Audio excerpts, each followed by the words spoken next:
Hola, ¿qué tal? El día de hoy vamos a dar continuidad a lo que es la unidad 4 de ginecobstetricia. En este caso vamos a hablar sobre lo que son las hemorragias de la primera mitad del embarazo, como íbamos viendo el desarrollo de cada tema.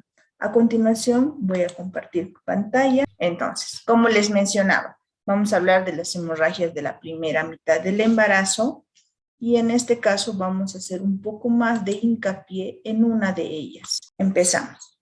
Primero, para hablar sobre las hemorragias de la primera mitad del embarazo, tenemos que mencionar distintas partes, o no distintas partes, sino que los tipos de hemorragias que vamos a encontrar durante la primera mitad del embarazo.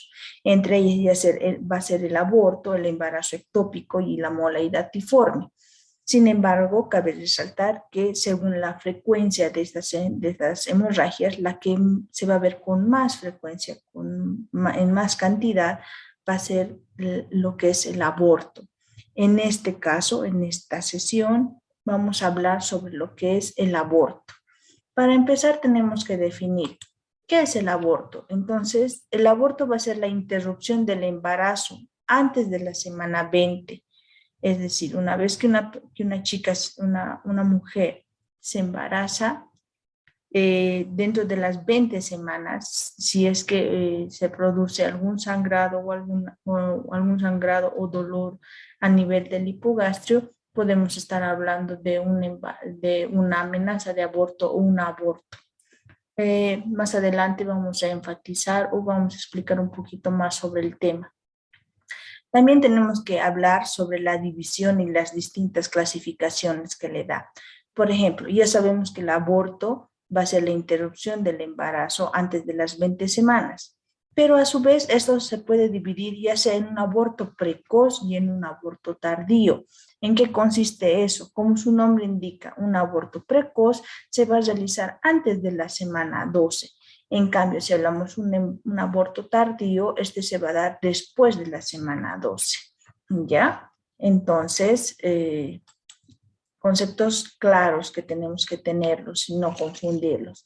Ahora, para hablar un poco más de la etiología, vamos a hablar de tres principales. Una de ellas va a ser las causas ovulares, donde nos habla sobre herencia, genética, entonces debido a, digamos, errores cromosómicos, hereditarios, se va a producir lo que son un aborto, ¿ya?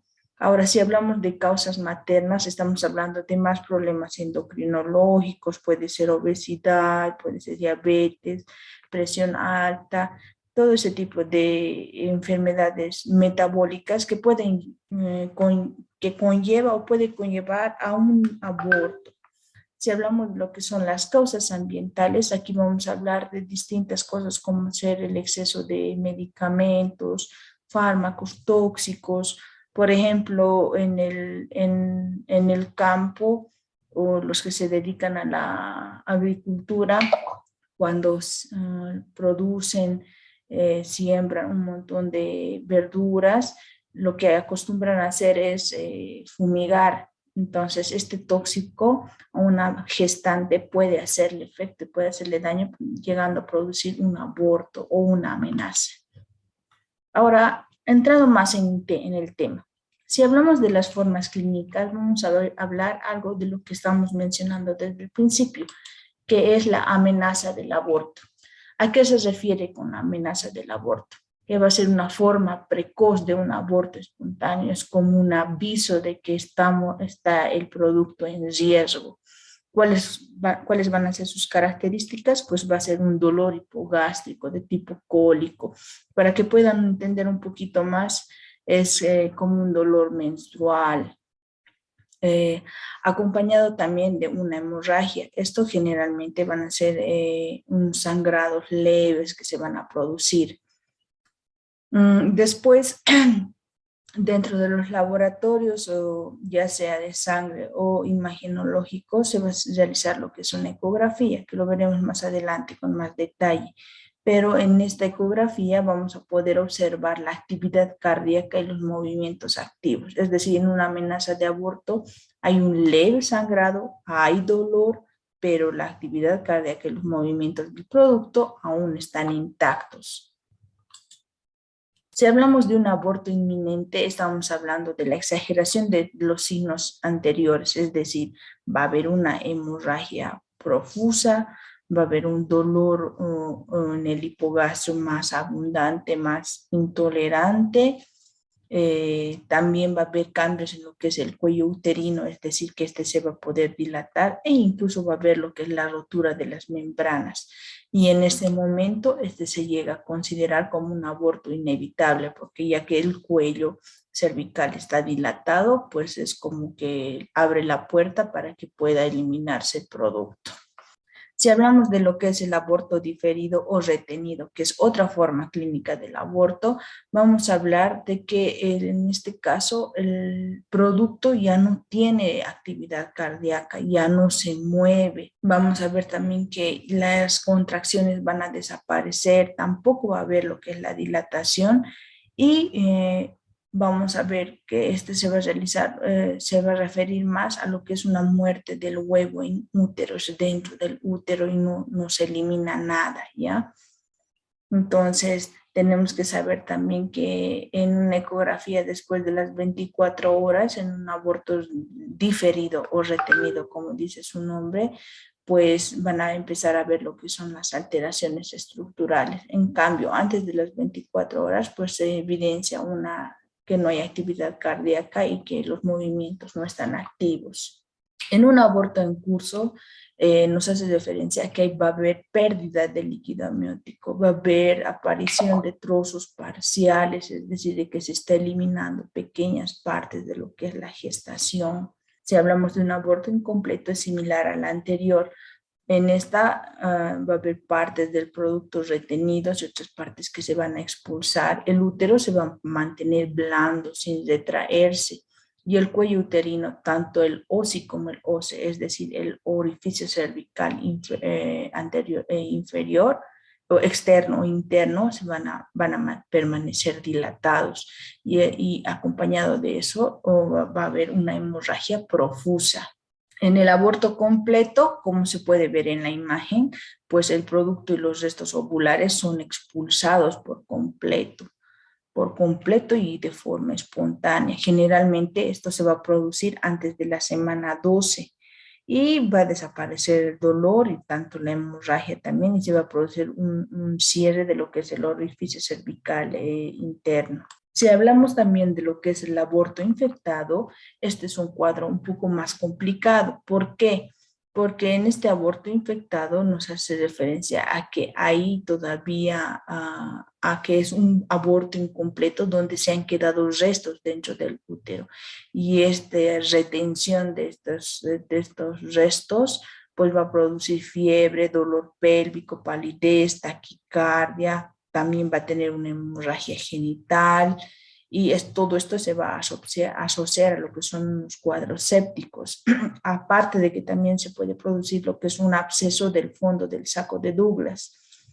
Y puede existir lo que es el flujo purulento fétido, que es una de las características de un aborto infectado. Aquí podemos ver en la imagen las características. Por ejemplo, acá en un aborto completo se evidencia cómo está abierto el orificio interno externo y se ha eliminado todos los restos, ¿no?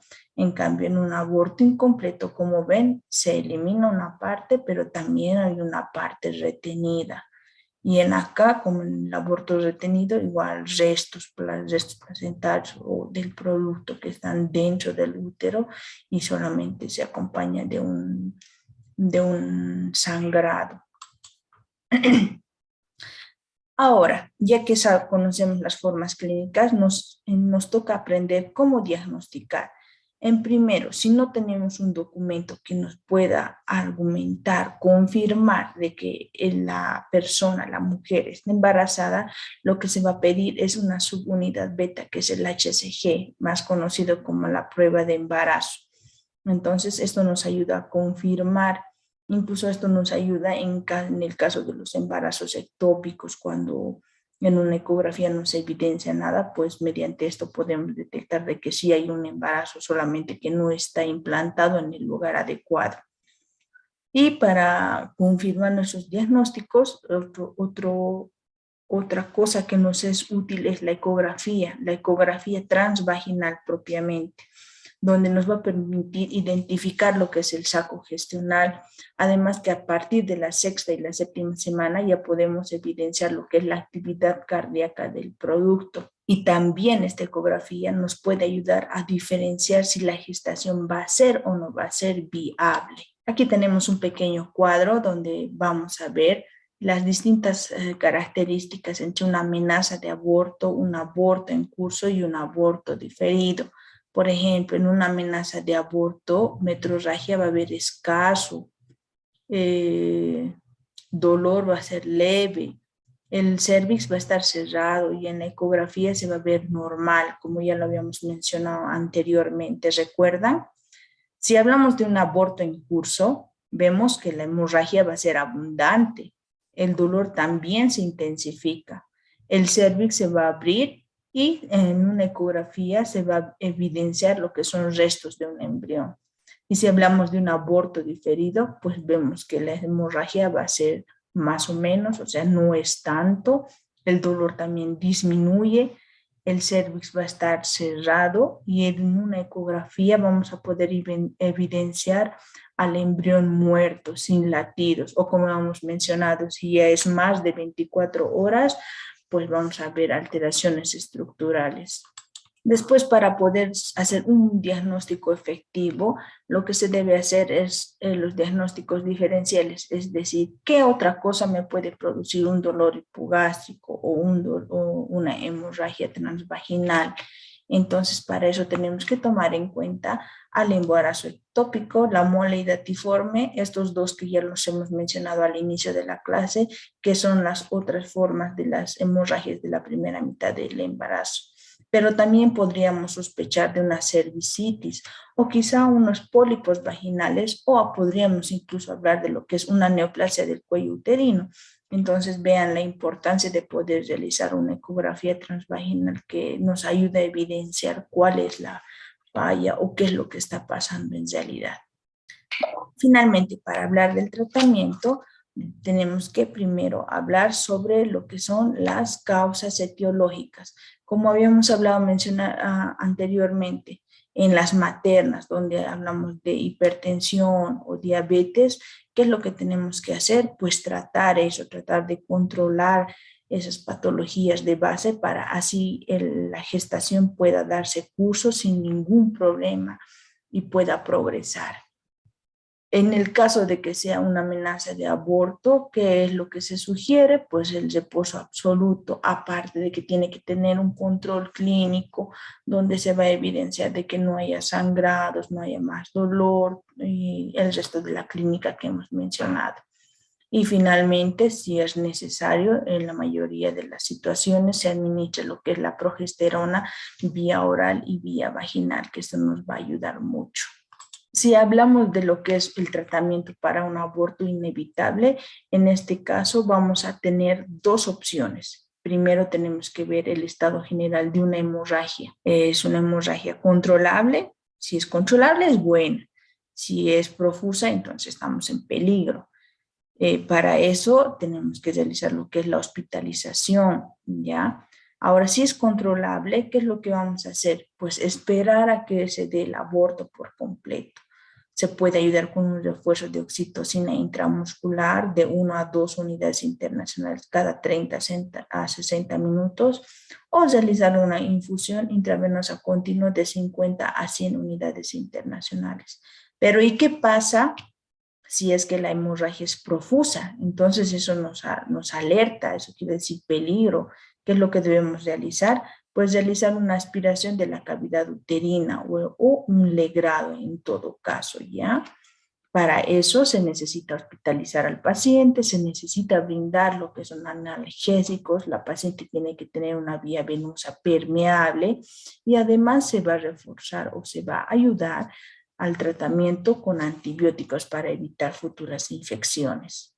¿Qué les ha parecido? Eso es una forma resumida de explicar todo lo que es el aborto en cuanto a las hemorragias de la primera mitad del embarazo. Interesante, ¿verdad? Entonces, vayamos a casa y repasemos nuestros libros, y la próxima clase nos encontraremos nuevamente para hablar esta vez de las otros tipos de hemorragias, pero que en este caso no son tan frecuentes. Espero les haya agradado la charla. Nos vemos en la próxima clase.